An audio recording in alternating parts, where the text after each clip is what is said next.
周一，由于湾区受到暴风雨的侵袭，当地上万名 PG&E 的用户停电。另外，受暴雨影响，部分地区的高速公路积水，导致交通拥挤。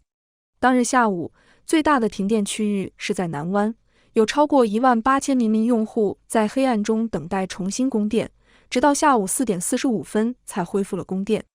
而另一场停电发生在东湾，当地有1800多名用户断电。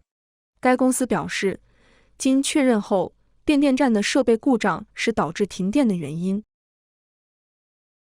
天下卫视记者编辑报道。